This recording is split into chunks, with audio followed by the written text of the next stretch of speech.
कुर्बानी आ रही है, मुहर्रम तक फ्रिज में रख के चलाएगा। हाँ, मुहर्रम तक। एक जगह गए, दावत थी हलीम की, मुहर्रम का महीना। मैंने कहा गोश्त कल परसों का था क्या? कहने लगे नहीं हजरत, ये बकरीद का ही रखा था। ये हालात है हमारे, और हम समझते हैं ये पूरा इस्लाम है। गोश्त खाने को इस्लाम कहते हैं? नहीं, हुजूर की मर्जी पे अपनी मर्जी को कुर्बान करने का नाम इस्लाम। हुजूर की ख्वाहिश पे अपनी ख्वाहिशें लुटा देना ये इस्लाम। उनकी चाहत पे अपनी चाहत कुर्बान कर देना, इसे इस्लाम कहा जाता है। वरना आपने भी देखा होगा, बड़े बड़े पैसे वाले होते हैं, नींद नहीं आती है ना तो दवाइयां ले लेके सो रहे, नींद की गोलियां खा खा के सोते हैं, बिस्तर पे पड़े, करवटें बदलने, रूम में एसी लगी है, शानदार महंगे महंगे गद्दे बिछे, लेकिन फिर भी नींदें नहीं आ रही है। दवाइयां ला रहे हैं, जितनी देर नशा है उतनी देर सो रहे हैं। वो कह रहे हैं पता नहीं नींद क्यों नहीं आ रही है। ओ भाई, अगर बिस्तर पे नींद ना आए तो एक बार अपनी जिंदगी के बारे में सोचा करो, कहीं इस बिस्तर में किसी गरीब की आह तो नहीं लग गई है, इस मकान की ऊंची इमारत में इसकी ईंटों में मसाले की जगह पे किसी गरीब की हाय तो दफन होके नहीं रह गई है। इसलिए कि अगर किसी का दिल दुखा के बंदा लेटा करता है तो फिर नींद नहीं आया करती है। अगर बंदा अल्लाह का शुक्र अदा करके किसी का दिल न दुखा के पत्थरों पे भी लेट जाता है, अल्लाह उसे भी सुकून की नींद अता फरमा दिया करता है। वो कहा था किसी ने, फुटपाथ पे सो जाते हैं अखबार बिछाकर, मजदूर कभी नींद की गोली नहीं खाते। मजदूर कभी नींद की गोली नहीं खाते। ये क्यों? क्योंकि वो सुख में रहते हैं, क्योंकि वो किसी का दिल जला के नहीं खाया करते, बल्कि अपना पसीना बहा के खाया करते हैं। आज हमारे रब्बन भाई ने बेटे की अकीके की खुशी में, इसमें इत्र बहुत ज्यादा है, गला पकड़ रहा है इसका, इत्र भी बड़ी तेज है। बेटे के अकीके की खुशी में इस महफिल को सजाया। आज हम सबको ये सोचना चाहिए कि जितनी खुशी बेटे की, बच्चों की विलादत पे हमारे रब्बन भाई को हुई है, यकीनन उतनी ही खुशी हमारी विलादत पे हमारे माँ बाप को हुई होगी। है कि नहीं ऐसा? सारे माँ बाप के जरिए आए हैं यहाँ पे ना, या कोई ऐसा जो आसमान से उतरा हो? सारे माँ बाप वाले लोग हैं ना। तो फिर मेरी बात पे गौर करें, जिस तरह आज इनको अपनी औलाद की खुशी है ना, हमारे माँ बाप को भी हमारी विलादत की खुशी हुई होगी। हमारे माँ बाप ने भी जश्न मनाया होगा, हमारे माँ बाप भी खुश हुए होंगे। तो हम अपनी जिंदगी में पूरी कोशिश ये करें कि अपनी तरफ से अपने माँ बाप को तकलीफ ना दें, अपनी तरफ से अपने माँ बाप को तकलीफ ना दें। और जो माँ बाप से भी ज्यादा प्यार करते हैं उस जात को आमीना का लाल कहा जाता है। जो हमसे माँ बाप से भी ज्यादा मोहब्बत करते हैं उस शख्सियत को मोहम्मदुर रसूलुल्लाह कहा जाता है। आपसे मैं एक सवाल करूं, हम ख्याल करें कि हमने आज पूरे दिन में कितनी मर्तबा हुजूर पे दुरूद पढ़ा है? अगर मैं हाथ उठवा लूं तो यकीनन 10% नौजवानों के हाथ नहीं उठेंगे, क्योंकि हम अपने कामों में इतने मसरूफ रहते हैं कि एक बार भी हुजूर पे दुरूद पढ़ने का ख्याल नहीं आता। जबकि सबसे ज्यादा एहसान हमारे ऊपर आमीना के लाल का है। हमारा एक एक बाल हुजूर के कर्ज में डूबा हुआ है, जिस्म का एक एक हिस्सा हुजूर के कर्ज में डूबा हुआ है। जब पूरे जिस्म के एक एक बाल पे आमीना के लाल का कर्ज है तो फिर लाजिम ये बनता है कि जब फुर्सत मिल जाया करे मदीने वाले पे बैठ के दुरूद पढ़ लिया करे। लेकिन हमारी आदत ही नहीं बनी, क्योंकि हमारे माँ बाप ने हमें दुरूद पढ़ना सिखाया ही नहीं। हम कहीं ना कहीं अपने बच्चों की तरबियत में ये चूक कर देते हैं कि उनको जहां हम दुनियादारी सिखाते हैं, मदीने वाले का प्यार नहीं सिखाया करते। एहसान मानो इन जलसों का और जलसे कराने वालों का कि साल में 1-2 मरतबा ऐसी महफिलें मिल जाती हैं जिसमें बंदे और हुजूर के रिश्ते का तज़किरा हो जाता है, जिसके जरिए हम और हमारी नस्लें ये जानती हैं कि हुजूर से हमारा रिश्ता क्या है। हुजूर से हमारा रिश्ता क्या है? हुजूर से हमारा रिश्ता इतना गहरा है, इतना गहरा है कि जितना गहरा रिश्ता जिस्म और रूह का भी नहीं है, उससे ज्यादा गहरा रिश्ता आमिना के लाल का हमसे। पूरी जिंदगी मेरे नबी उम्मत के लिए आंसू बहाते रहे, पूरी जिंदगी हुजूर उम्मत के गम में आंसू बहाते रहे, और सिर्फ यही सदा थी, अल्लाह मेरी उम्मत को बख्श दे, अल्लाह मेरी उम्मत को बख्श दे। पूरी जिंदगी इस उम्मत के लिए आंसू बहाने वाली जात, आज उसके लिए हमारे पास दुरूद पढ़ने का वक्त नहीं है। सोचने वाली बातें, ये बिल्डिंगें भी रखी रह जाएंगी, ये इमारतें क़यामत के दिन सारी फोड़ फाड़ के बराबर कर दी जाएंगी। जाना सबको कब्र में, अमीर भी मिट्टी में जाएगा, गरीब भी मिट्टी में जाएगा। ओ भाई, किसी अमीर के जनाजे में चांदनी लगने हैं, किसी गरीब के जनाजे पे कुत्ते नहीं भौंका करते। फर्क इतना है, जब इश्क के लेकर के गरीब जनाजे पे लेटता है तो खुदा की कसम उसके जनाजे को सिर्फ बंदे कांदा नहीं देते, इंसान कांदा नहीं देते, खुदा के फरिश्ते भी उसके जनाजे को कांदा देते।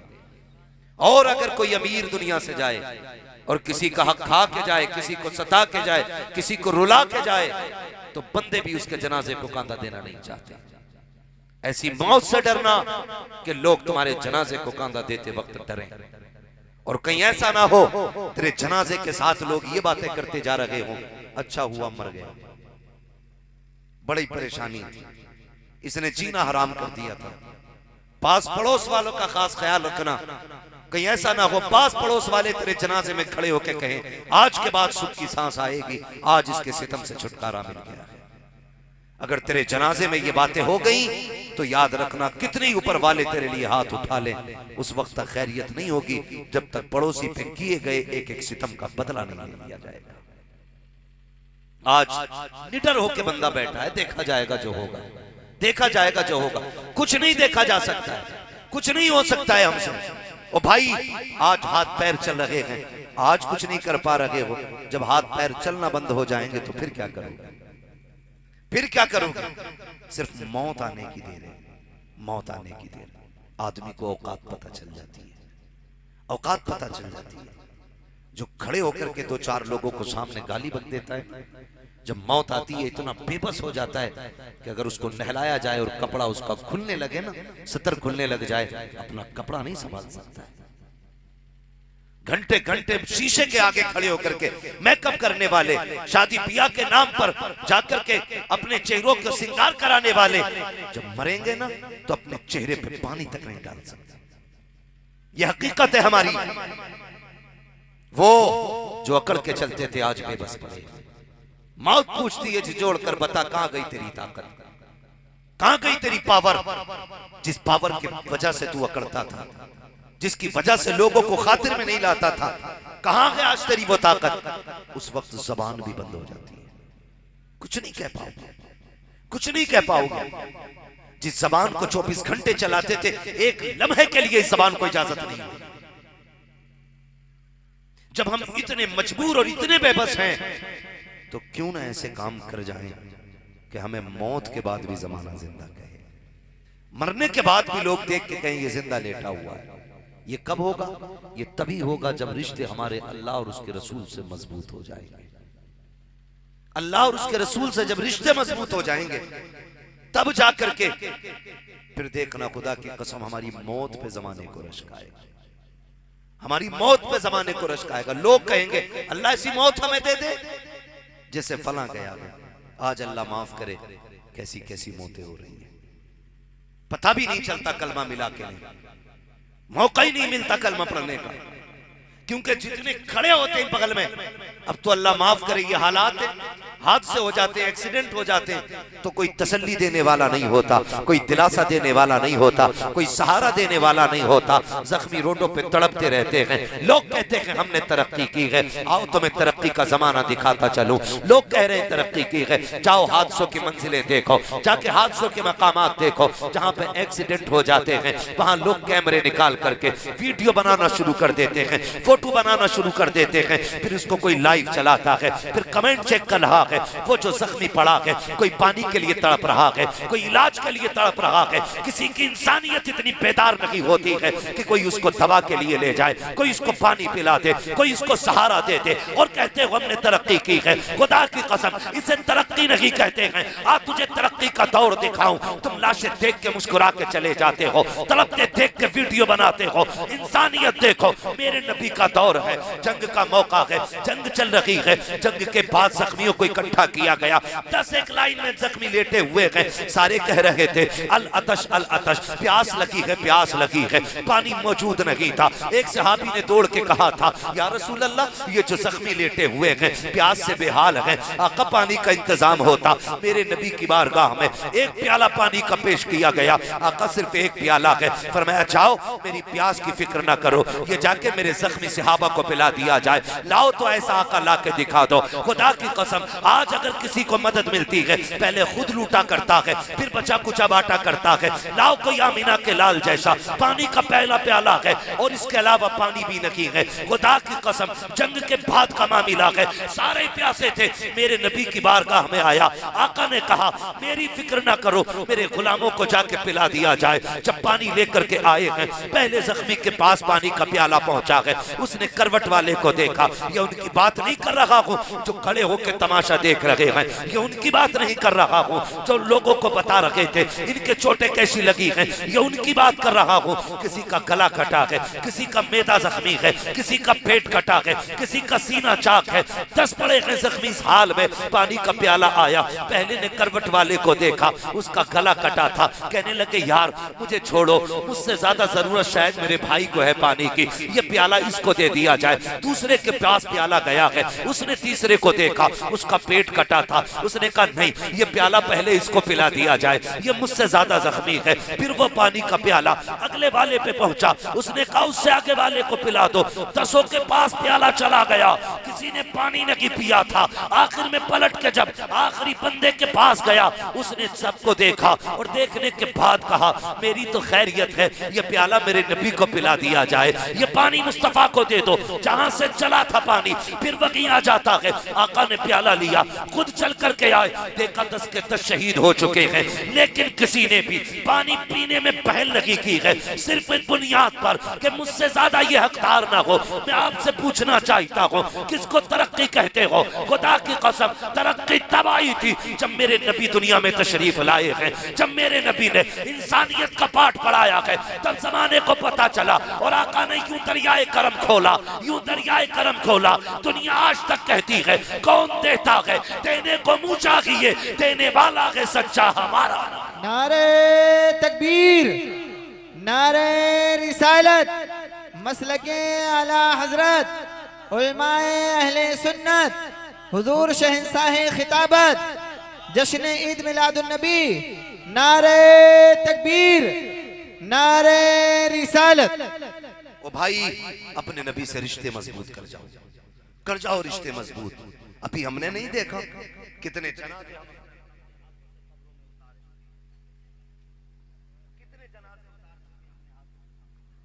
हमने, कितनी लाशें उठाई हैं, कितनी कब्रें हमने खुदती हुई देखी हैं, लेकिन अभी तक हमें होश नहीं है, अभी तक हमें होश नहीं है। जवान इस नशे में डूबा है कि अभी तो जवानी है, अभी तो वक्त है, देखा जाएगा। खुदा की कसम कुछ नहीं देख पाओगे, कुछ नहीं।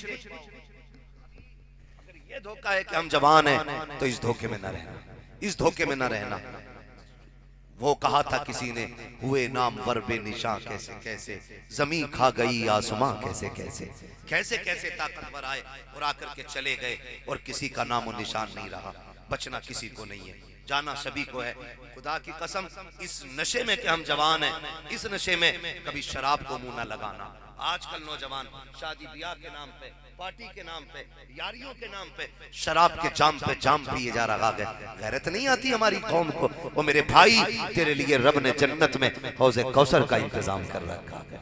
तू इस नापाक चीज को मुंह लगा रहा है, इसमें जाकर डूब गया जिसे पी के तू नाली में पड़ा रहेगा। आ, तेरे लिए रब ने हौज़े कौसर का इंतजाम किया है, शराब तहूर का इंतजाम किया है। तू डूब गया इस नापाक चीज के अंदर जो तेरी दुनिया भी बर्बाद कर रही है, आखिरत भी बर्बाद करती जा रही है। याद रखिएगा, जो शराब के आदी हो जाते हैं उनकी नस्लें कभी कामयाब नहीं होती हैं। जो शराबी होते हैं न कामयाब शोहर हो सकते हैं, न कामयाब बाप हो सकते हैं, न कामयाब भाई हो सकते हैं, न कामयाब जिम्मेदार हो सकते हैं। खुदा की कसम, जो गुलामे मुस्तफा हो जाता है वो जिम्मेदार बाप भी होता है, जिम्मेदार भाई भी होता है, जिम्मेदार शोहर भी होता है। और जब दुनिया से जाता है तो मुस्कुराता हुआ जाता है और ये कहता हुआ जाता है, तुम्हें माना, तुम्हें जाना, न रखा गैर से काम, लिल्लाहिल हम्द में दुनिया से मुसलमान है।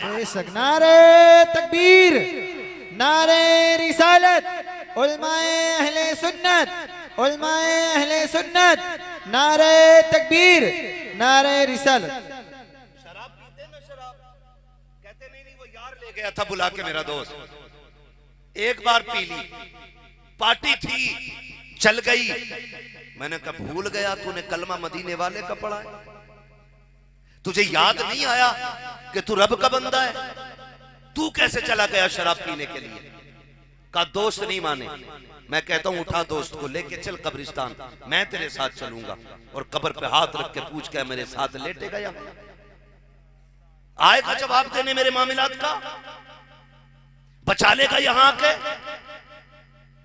फरमाया गया जो शराबी होगा शराबी और बिना तौबा किए मर गया, इतनी तेज की उसे प्यास लगेगी कि अल्लाह तश चीखेगा, ये जबान निकल के यहां तक लटक जाएगी प्यास की वजह से, पानी मांगेगा।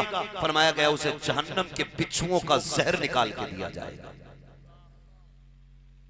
एक मच्छर काट ले पूरे कमरे में कूदा फिरता है, मोटी लगाओ, अलाउट लाओ, मच्छरदानी लाओ, पंखा चलाओ, एक मच्छर काट ले तो, और वो बिच्छू दुनिया का नहीं, जहन्नम का बिच्छू, उसका जहर और कोई फ्रिज से निकाल के नहीं लाया जाएगा, खोलता हुआ होगा वो भी, जहन्नम के बर्तन में दिया जाएगा।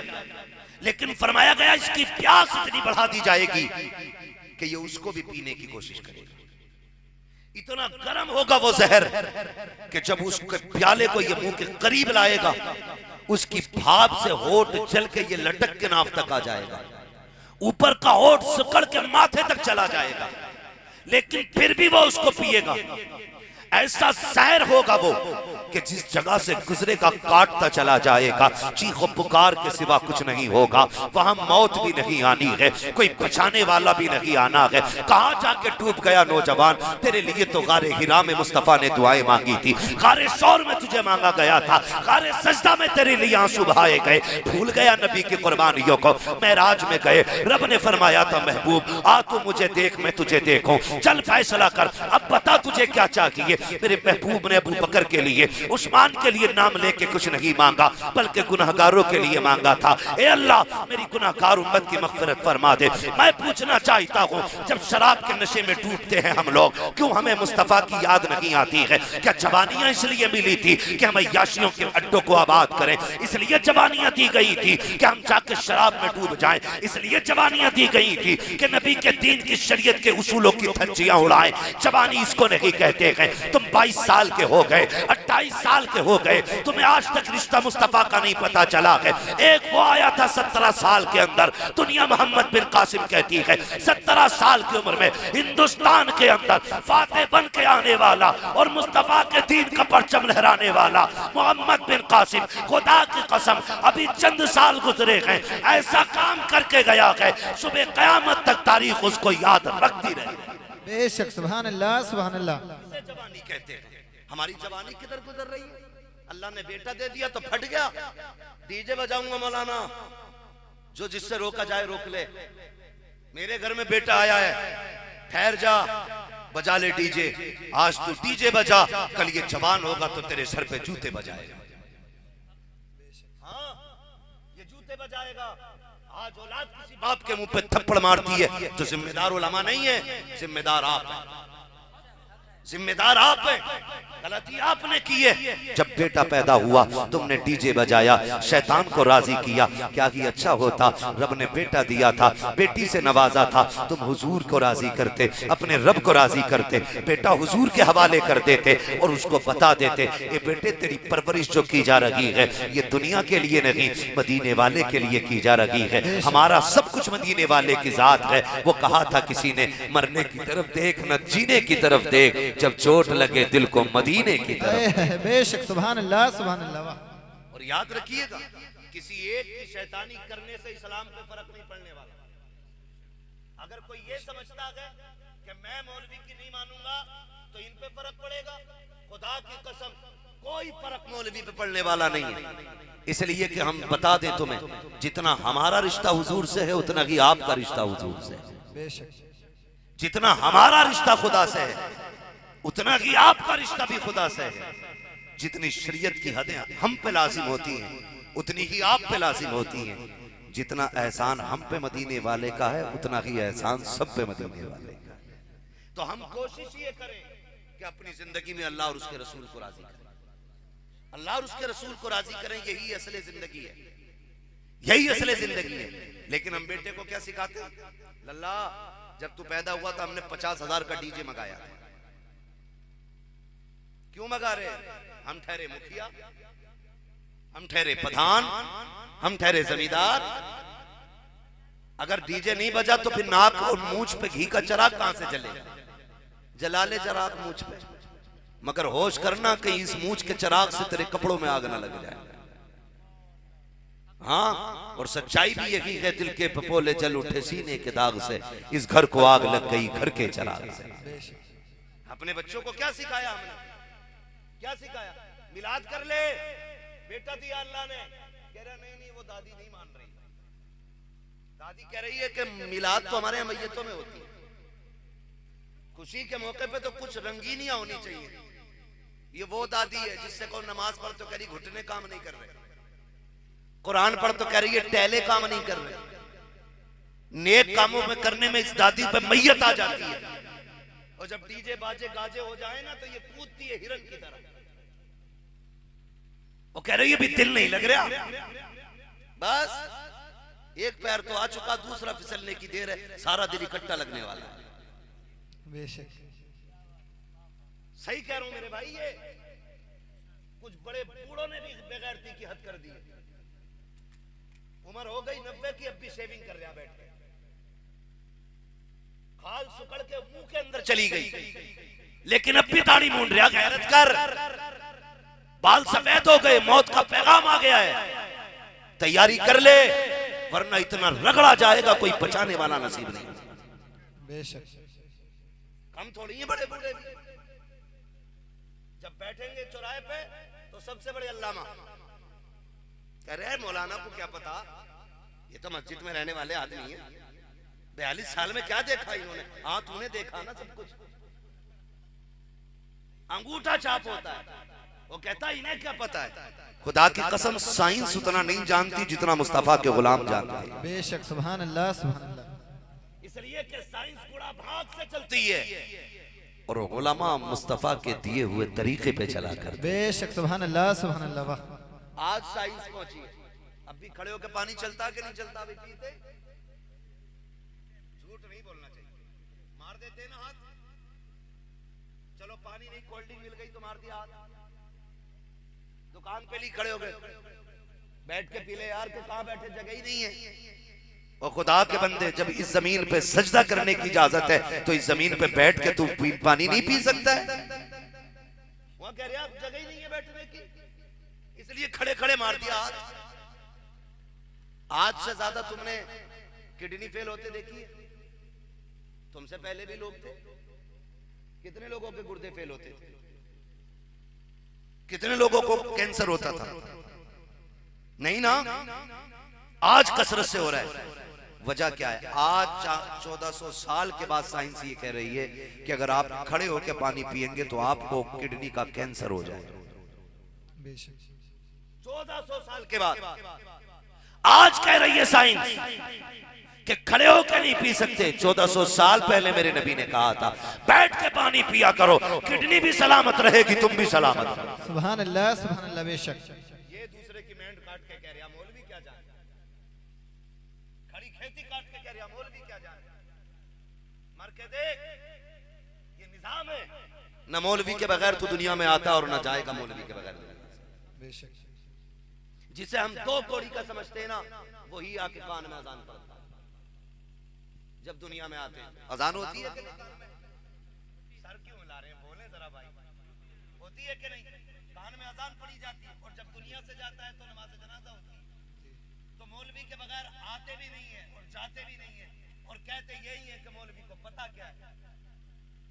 मौलवी ही को पता है तुझे कब्र में कैसे जाना है। मौलवी ही जानता है तेरा शैतान कैसे भगाना। खुदारा निकले इन सारी चीजों से। आज ना कह रहे अरे कोई बात नहीं, हम सिर्फ टोपी को मुसलमान समझते। रोज आना आधा किलो गोश्त खरीद के लाके भून के मारेगा, सोचेगा ये पूरा इस्लाम। हाँ, डट के कुर्बानी आ रही है, मुहर्रम तक फ्रिज में रख के चलाएगा। हाँ, मुहर्रम तक एक जगह गए, दावत थी हलीम की, मुहर्रम का महीना। मैंने कहा गोश्त कल परसों का था क्या? कहने लगे नहीं हजरत ये बकरीद का ही रखा था। ये हालात है हमारे, और हम समझते हैं ये पूरा इस्लाम है। गोश्त खाने को इस्लाम कहते हैं नहीं, हुजूर की मर्जी पे अपनी मर्जी को कुर्बान करने का नाम इस्लाम। हुजूर की ख्वाहिश पे अपनी ख्वाहिशें लुटा देना ये इस्लाम है। उनकी चाहत पे अपनी चाहत कुर्बान कर देना, इसे इस्लाम कहा जाता है। रिश्ते होते हैं, रिश्ते होते हैं, रिश्ते इधर भी ऐसे मुंह देख रहे हैं जैसे इधर शादी नहीं होती। होती है ना शादी, तो रिश्तों में इधर भी सोने की अंगूठी चलती है, चलती होगी, मानते नहीं, क्योंकि जब तक भैंस वाली जंजीर सोने की ना हो ना तो रिश्ता ही पक्का नहीं होता। गले वाली जंजीर, इधर क्या बोलते हैं? जंजीर बोलते हैं, चैन बोलते हैं? चैन बोलते हैं ना गले की। दूल्हा को मिलती है नहीं, कितनी खुशी से खड़ा हो जाता गले में डलवाने के लिए, फिर अंगूठी पहनाई जाती है बेगैरत को। ये पहन के यूं यूं दिखा रहा घुमा के। हाँ, अगर सोने की अंगूठी नहीं आए तो रिश्ता पक्का नहीं समझते। ये अमीरी नहीं, फटीचरपन है, और ये बदतमीजी है सबसे बड़ी।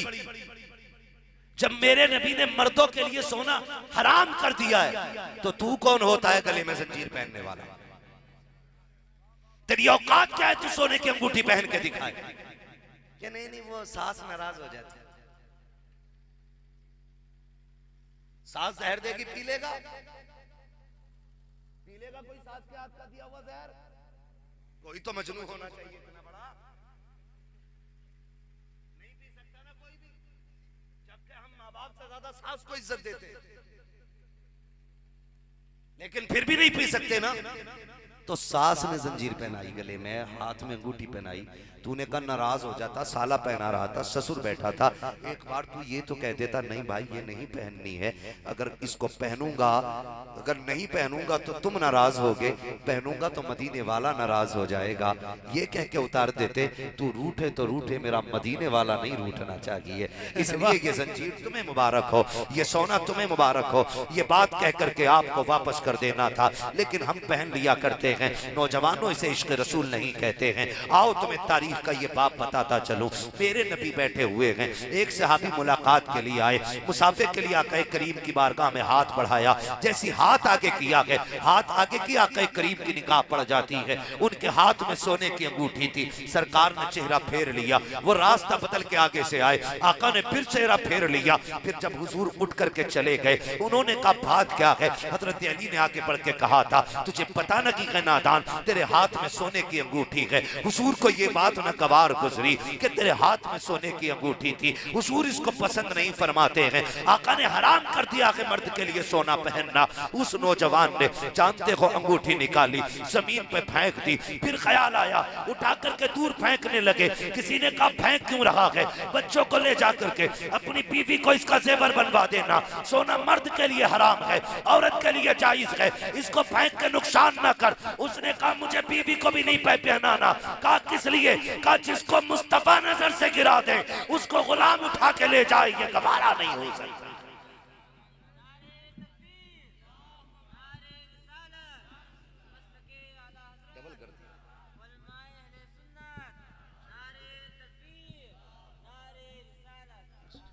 तवज्जो है सारे लोगों को। तो इसलिए नौजवानों, आज अहद करो, आज के बाद सोना पहनोगे, सारे वादा करें पहनेंगे सोना, जोर से पहनेंगे सोना। वो अमीर नहीं है जो सोना पहनता है, अमीर वो है जो हुजूर की मोहब्बत में सोने को ठोकर मार देता है। उसे असल अमीर कहा जाता है, उसे असल अमीर कहा जाता है। लेकिन आज तो अल्लाह माफ करे, देखें सांस रूठे तो रूठ जाए, इसलिए सांस एक नहीं तो दूसरी मिल जाएगी, दूसरी नहीं तो तीसरी मिल जाएगी, तीसरी नहीं तो चौथी मिल जाएगी, चौथी नहीं तो पांचवी है। सांस तो मिल सकती है लेकिन मदीने वाला दोबारा नहीं मिलेगा। अपने महबूब को नाराज न करें, अपने हुजूर को राजी करें। अल्लाह तौफीक दे, औलाद दे तो रब का शुक्र अदा किया करें, अल्लाह को राजी करने की कोशिश किया करें। कई बार होता क्या है ना, जिनके पास औलाद होती है वो कदर नहीं कर पाते, और जिनके पास नहीं होती है वो दर बदर की ठोकरें खाते। ये भी एक बड़ा मामला है। जिन्हें दी है ना अल्लाह ने औलाद, वो शुक्र अदा नहीं कर पाते, वो शुक्र अदा नहीं कर पाते। माँ बहनें भी बैठी हैं, नौजवान भी बैठे। मैं गुजारिश करूंगा, खुदारा अगर औलाद परेशान भी करे ना तो कभी बद्दुआ ना देना।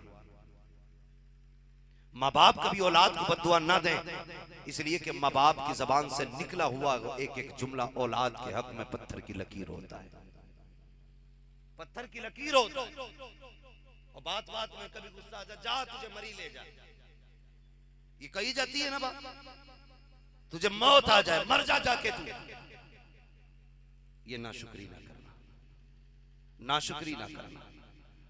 अल्लाह ने औलाद दी है ना तो शुक्र अदा करते रहा कर, शुक्र अदा करते रहो। जिन पे औलाद नहीं हमने उन्हें धक्के खाते देखा है। कोई मजार, कोई मस्जिद, कोई डॉक्टर, कोई तबीब, कोई हकीम, कोई डोरी वाला, कोई तावीज वाला, कोई जगह ऐसी नहीं होती जहां वो जाकर के अपने बच्चे के लिए भीख नहीं मांगते। लेकिन याद रखिए, अल्लाह जिसे चाहता है बेटी देता है, जिसे चाहता है बेटे देता है, और वो नहीं चाहता तो कुछ नहीं देता, और चाहता है तो दोनों ही दे देता है। ये सब किसके फैसले, किसके फैसले, किसके फैसले? अल्लाह के फैसले। और एक बात और है जो जहन में आ गई, मैं कह जाऊं आज रब्बन भाई के हवाले से आप तक ये पैगाम पहुंच रहा है तो सुन लें। कई बार ये भी होता है कि अगर किसी बच्ची की गोद में सिर्फ बेटी बेटी आती है तो हमारा मुआशरा उसे मनहूस कहने लग जाता है। आज भी ये बीमारी खत्म नहीं हुई हमारे समाज में, आज भी ये बीमारियां हैं। आज भी किसी घर में बेटी बेटी होती है तो सास कहती है पता नहीं कैसी कोक लेके आई है, सिर्फ बच्चियां ही बच्चियां हो रही है। कोई कहता मनहूस है ये, कोई कहता इसकी वजह से हमारे नस्ल को नजर लग गई है, एक बेटा नहीं आ रहा है। शर्म कर, ये बेटी हो ये बेटा, ये औरत की मर्जी से नहीं, ये रब की मर्जी से आया करते हैं। ये जोर से ये रब की मर्जी से आया करते हैं। अल्लाह आपको बेटा दे तब भी शुक्र अदा करो, इसलिए कि बेटे भी अल्लाह नसीबों से अता फरमाता है। और अगर अल्लाह बेटी दे दे तो 2 सजदे शुक्र अदा किया करो, इसलिए कि सिर्फ बेटी जो है सहारा बन के नहीं आती, रब की रहमत बन के आया करती है, रहमत बन के बेटियां आया करती है। और हमारा वो समाज जो किसी भी औरत को जिम्मेदार ठहराता है। अभी कुछ दिन पहले की बात है, एक साहब मिले, उन्होंने खुद कहा था दुआ करें, 3 बेटी हो गई है, दामाद बुलाने नहीं आ रहा है, बेटी को दामाद बुलाने नहीं आ रहा है। ऐसे दामादों से गुजारिश है इब्लीस ना बन, फिरौन ना बन, शद्दाद ना बन। ये मत सोच के तुझे जमीन पे रहना है, अल्लाह कब्र में गिरा के इतना तड़पाएगा, इतना तड़पाएगा कि कम नसीब बेटी के आंसू इतने नहीं गिरे होंगे जितना खुदा तुझे कब्र में रुलाएगा। इसलिए किसी पे सितम मत कीजिएगा, जुल्म मत कीजिएगा। कितना सितम करते हैं, निकालो इसे घर से। बेटी बेटी हो रही है। एक साहब कहने लगे दूसरा निकाह कर लूं मैंने कहा क्यों? कहा कि इस बीवी से सिर्फ बेटी बेटियां हैं। मैंने कहा क्या तुम निकाह करके रब के फैसले बदल दोगे? बदल सकता कोई रब के फैसले? बोले कोई बदल सकता है? पढ़ा लिखा बंदा कह रहा था, थोड़ा बहुत पढ़ा लिखा था, मतलब अंगूठा छाप नहीं था। कह रहा मौलाना दूसरा निकाह कर लूं ताकि उससे अल्लाह बेटा दे दे। ओ भाई, ये इसके नसीब या तेरे नसीब की बात नहीं, ये रब के फैसलों की बात है। अगर तेरे घर में बेटा नहीं आ रहा है तो दूसरे निकाह के ख्वाब ना देख, किसी की बेटी का दिल ना दुखा, किसी पे सितम ना कर, किसी को रुला मत। अगर तुझे बेटा चाहिए खुद रोना शुरू कर दे, सजदे में गिरना शुरू कर दे। अगर वो राजी हो जाएगा तुझे एक के बदले में 10-10 बेटे अता फरमा दे, क्योंकि उसके खजाने में कमी नहीं है। लेकिन होता क्या, होता यही है कि जिम्मेदार सिर्फ बेटी समझी जाती है। किसी की बेटी पे सितम ना करना, सताना मत। कई बेटियों के घर वीरान कर दिए गए। बात याद आ गई तो मैं ये सुना जाऊं। शख्स था एक, अल्लाह ने उसे 6 बेटियां अता फरमाई। कितनी कितनी? 6 बेटियां अता। जब 7वीं मर्तबा उसकी बीवी उम्मीद से हुई, उसने पकड़ा बालों से और कहने लगा सुन, अगर इस बार बेटी पैदा हो गई ना तो बच्ची को कत्ल कर दूंगा और तुझे घर से निकाल दूंगा। इतनी बड़ी धमकी उसने दी। तो माँ होती है ना, माँ होती है। उसने रो के कहा मालिक करम कर, मैं माँ हूं, मुझे घर से निकाल देगा तो कोई बात नहीं।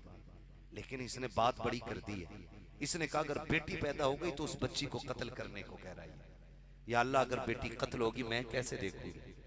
ए मेरे अल्लाह, तू कादिर मुतलक मालिक, मुझे तेरे फैसलों से कोई शिकायत नहीं हुई। तूने एक बेटी दी, मैंने शुक्र का दामन फैला के लिया। तूने दूसरी बेटी दी, मैंने शुक्र का दामन फैलाया।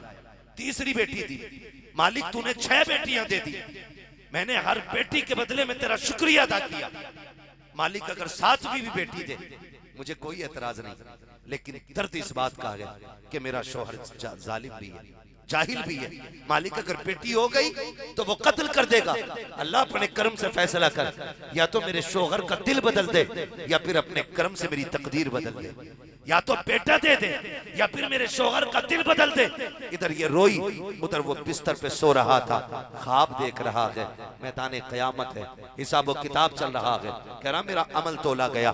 जब अमल तोला गया तो अमल नामे में गुनाह ज्यादा थे। कहता फरिश्ते मुझे लेके चले दोज़ख की तरफ, ऐलान कर दिया गया इसे जहन्नम की तरफ लेके चले जाओ। जब फरिश्ते मुझे दोज़ख में डालने लेके चले तो कहता जब मुझे लेके गए ना तो जहन्नम के पहले दरवाजे पे गए तो पहले दरवाजे पे मेरी बड़ी बेटी खड़ी थी। उसने हाथ लगा के कहा मालिक मैं इसे जहन्नम में जाने नहीं दूंगी, ये मेरा बाप है, इसने मेरी परवरिश की है, मेरे परवरदिगार इसे दोज़ख में न डाल। का फरिश्तों ने पहले दरवाजे से हटाया, दूसरे दरवाजे पे लेकर के गए हैं। दूसरे दरवाजे पे दूसरी बेटी खड़ी है, उसने हाथ लगा लिए। का वहां से हटाया, तीसरे दरवाजे पे लेके गए। का एक के बाद तीसरे लेके चलते रहे। का 6 दरवाजों पे लेके गए। 6 के 6 दरवाजों पे 6 बेटियां मिल गई और 6 दरवाजों के जरिए जहन्नम में जाने से बच गया। कहता लेकिन बेटियां 6 थी, दरवाजे 7 थे। का जब फरिश्ते 6ठे दरवाजे से लेके 7वें दरवाजे पे गए तो वो दरवाजा खाली था।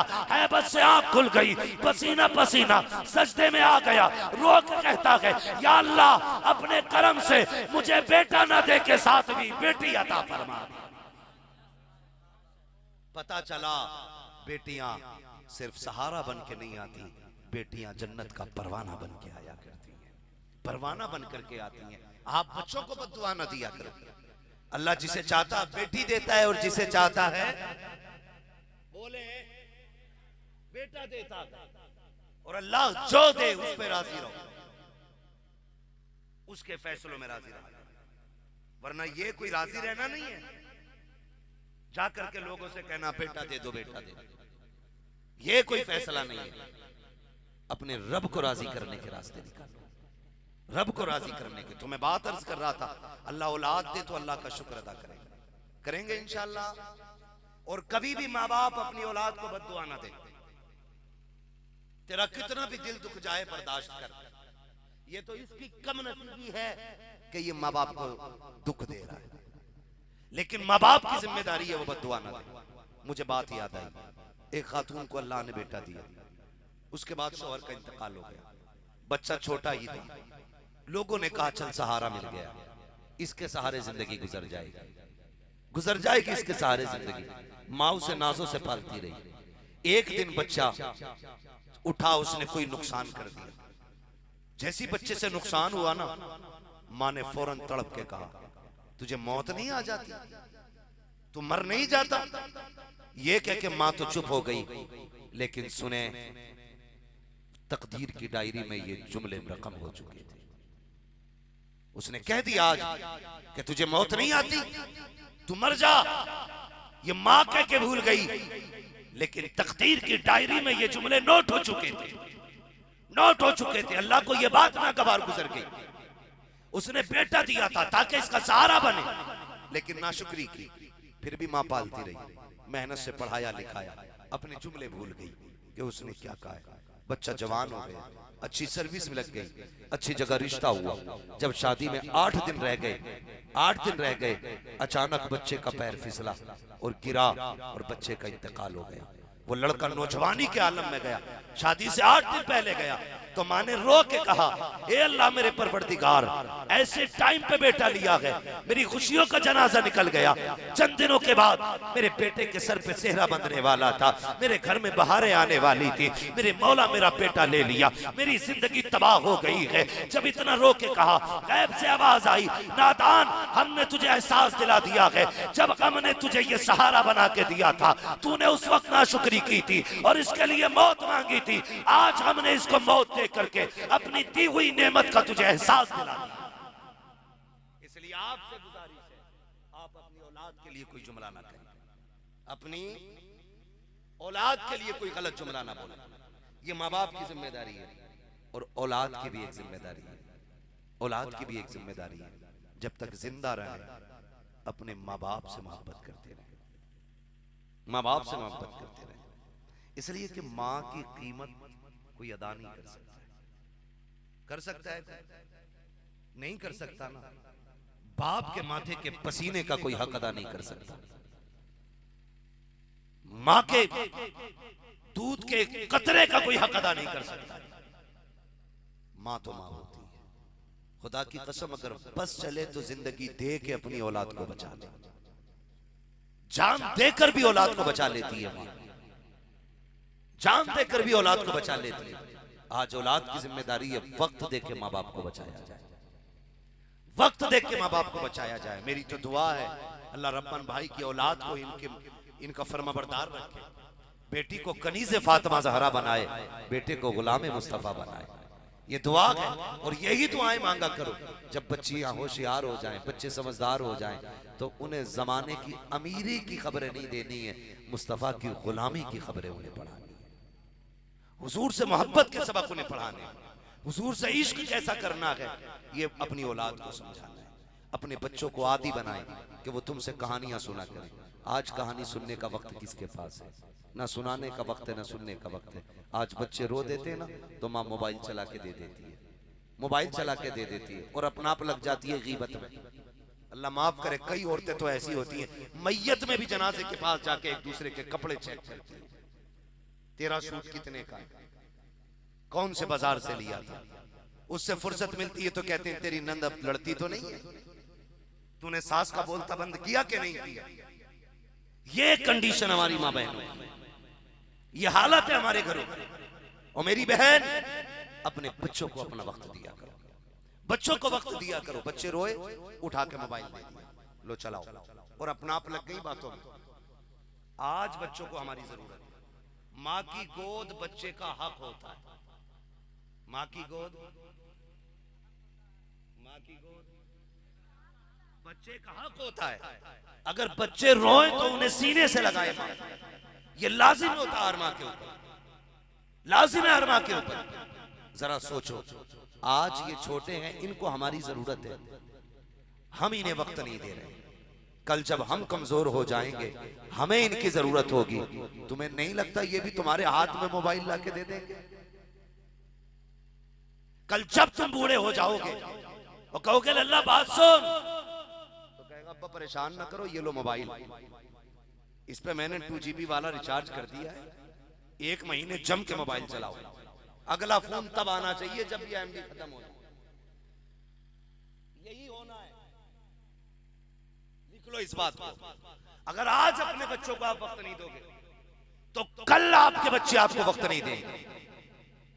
मैं बहनों से मैं गुजारिश करूंगा, अगर बच्चे रोया करें इन्हें मोबाइल दे के वक्त जाए न किया करो। अगर बच्चे रोया करें इन्हें मोबाइल दे करके इनका वक्त ना काटा करो। अगर बच्चे रोया करें तो करना यह है, जो गोद इनका हक है इनको सीने से लगाया करो और इन्हें गाने सुना के ना छुपाओ, बल्कि वो लोरियां दो जो मुस्तफा के गुलामों ने दी थी, ताकि आने वाली नस्लें डांसर पैदा ना हो, गुलाम मुस्तफा बनकर पैदा हो। क्या सिखाना है उन्हें? सीने से लगाओ और ये लोरी दो कि मैं सो जाऊं या मुस्तफा कहते कहते कुले आंख सल्ले अला कहते।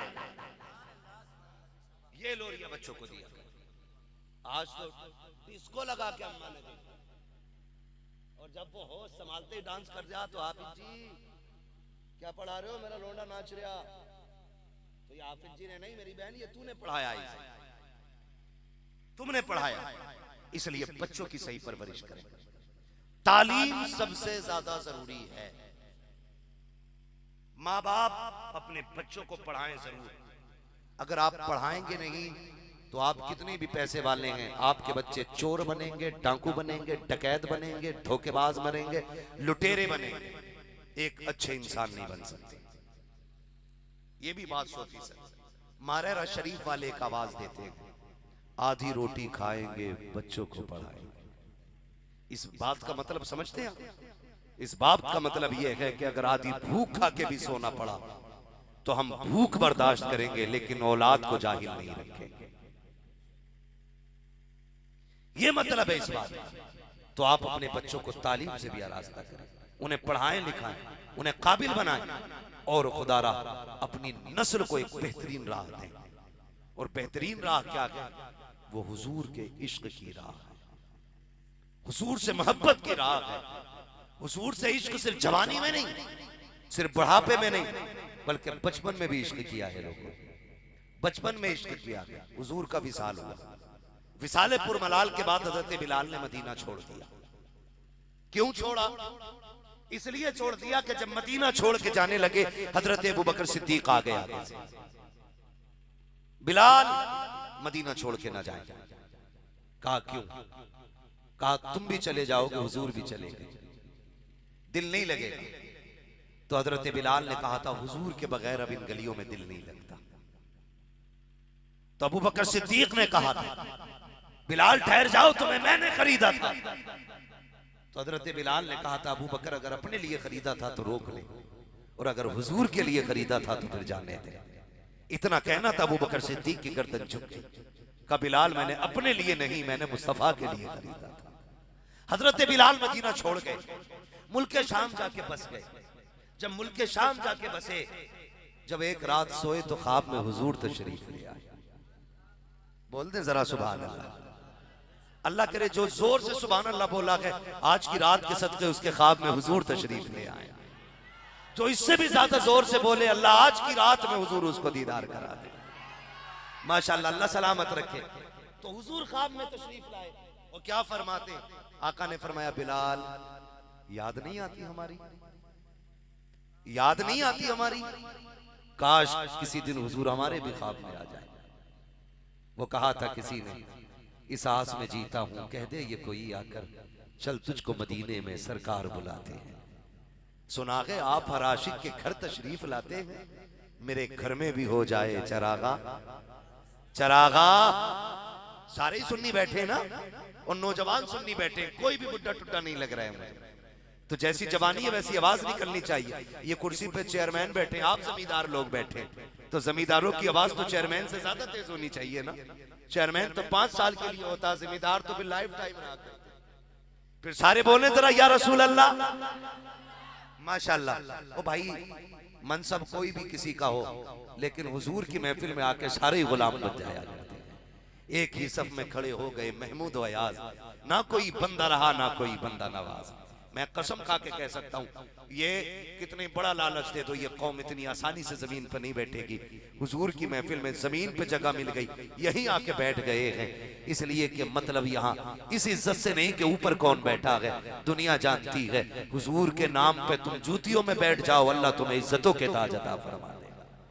अल्लाह आपको सलामत रखे। मालूम है जलसा बहुत लेट शुरू हुआ था, कुछ लोगों की नाहंजारगी की वजह से ताखीर से जलसा शुरू हुआ, लेकिन मैं फिर भी मुबारकबाद पेश करता हूँ। आपने इश्क की वो दलील पेश की है और आपके बैठने ने बता दिया, जलसा और भी आधी रात के बाद शुरू होता, हुजूर के महफिल, हुजूर के गुलाम यूं ही महफिल सजा के बैठ जाते।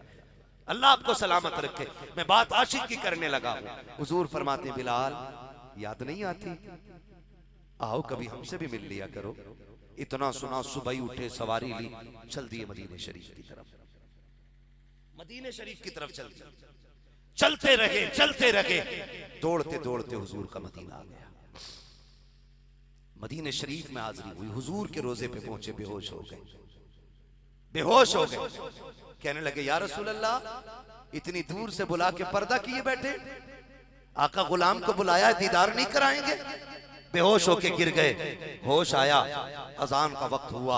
जब जोहर की अजान का वक्त हुआ, हजरत अबू बकर सिद्दीक कहने लगे, बिलाल अजान तो पढ़ दो, अजान तो पढ़ दो। कहने लगे, नहीं अब अजान नहीं पढ़ी जा सकती, अब मेरे बस की बात नहीं है। मैं अजान तो तब पढ़ता था जब अजान वाले को देखा करता था, नहीं पढ़ सकता अजान। किसी ने कहा, बिलाल बड़ी याद आती है उस अजान की जो हुजूर के सामने दी जाती थी, सुनना चाहते हैं हम, बिलाल पढ़ो ना अजान। बिलाल कहते हैं, मुझ में ताकत नहीं पढ़ने की।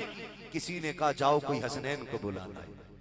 आज तक उनकी नहीं टाली गई है। जब शहजादे आए, हसन ने दाना हाथ पकड़ा, हुसैन ने बायां हाथ पकड़ा, कहा चचा बिलाल वो अजान सुना दो जो नाना को सुनाया करते थे। जब शहजादों ने इतना कहा है, अब बिलाल मजबूरी में उठे हैं, कान में उंगली डाली है।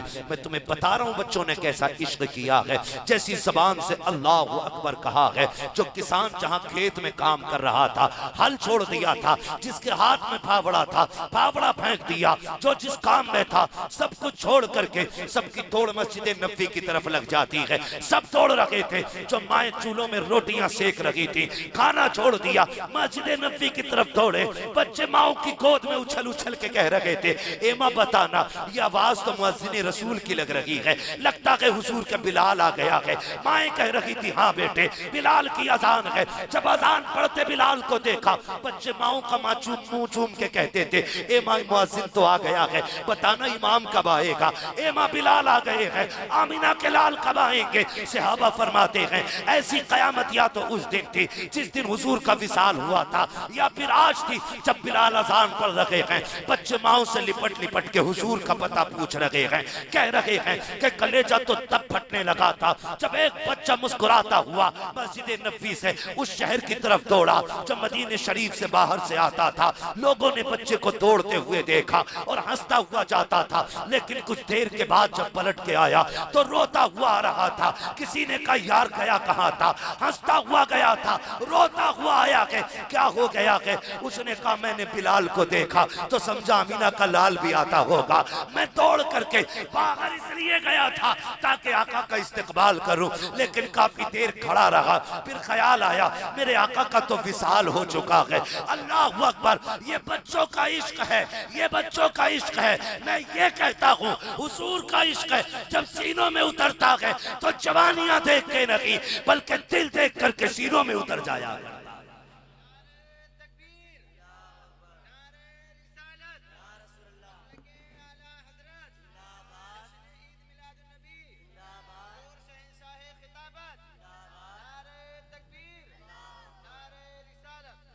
ओ भाई, अपने बच्चों को हुजूर का इश्क सिखाओ, हुजूर का इश्क सिखाओ। ये इश्क ही तो था बिलाल के सीने में। अजान पढ़ते पढ़ते जब अशहदु पे पहुंचे, अशहदु अन्ना, यहां जाके ठहर गए। लुकमा दिया किसी ने, शायद बिलाल को कल में याद ना रहे। आप फिर अशहदु आपने कहा, फिर ठहर गए। तीसरी बार अशहदु अन्ना मोहम्मद पे जब पहुंचे, बेहोश होके जमीन पे गिर जाते। होश आया, उठे, सीधे मुल्क शाम चले गए और वहीं पूरी जिंदगी गुजार दी, पूरी जिंदगी गुजार दी। लेकिन जानते हो, आज मौत आती है ना तो हम लोग कांपते हैं, क्योंकि तैयारी कोई नहीं है। डरते हैं क्योंकि तैयारी कोई नहीं है। लेकिन जब हजरत बिलाल का आखिरी वक्त आया, अपनी बीवी से फरमाते हैं, ऐसा करो, मुझे गुस्ल दो। गुस्ल दिया गया। कहा मेरे बालों में तेल डाला जाए। बालों में तेल डाला गया। कहते मेरी आंखों में सुरमा लगाओ। आंखों में सुरमा लगाया गया। कहने लगे अब मेरे बाल काटे जाएं। बीवी कहती बिलाल आज किसके लिए सज रहे हो इतना? हजरत बिलाल ने कहा अपने महबूब के लिए सज रहा हूं। बीवी ने कहा बिलाल जिनके लिए सजना सवरना था वो तो सजन मदीने रह गए, अब किसके लिए सज रहे हो? कहा तुम नहीं जानती हो मेरा दुनिया से जाने का वक्त आ गया है। मुस्कुराते जाते ये कहते जाते बीवी ने कहा बिलाल कैसी बातें कर रहे हो? लोग मौत का नाम सुन के कांप जाते हैं और तुम मुस्कुरा रहे हो, वजह क्या है? कहा जिस महबूब के लिए बिलाल आज तक तड़पता रहा है, कब्र में उसी महबूब से मुलाकात होने वाली है, उसी यार का चेहरा देखना है, उसी महबूब से मुलाकात करनी है। खुदा की कसम ये इश्क था, और जिसके सीने में ये इश्क आ जाता है जब वो मरता है तो तड़पते हुए नहीं बल्कि ये कहते हुए मरता है, लगन में इश्क रुके शह का दाग लेके चले, अंधेरी रात सुनी थी चराग लेके चले, तेरे गुलामों का नक्शे कदम है रागे खुदा, वो क्या भटक सके जो ये सुराग ले।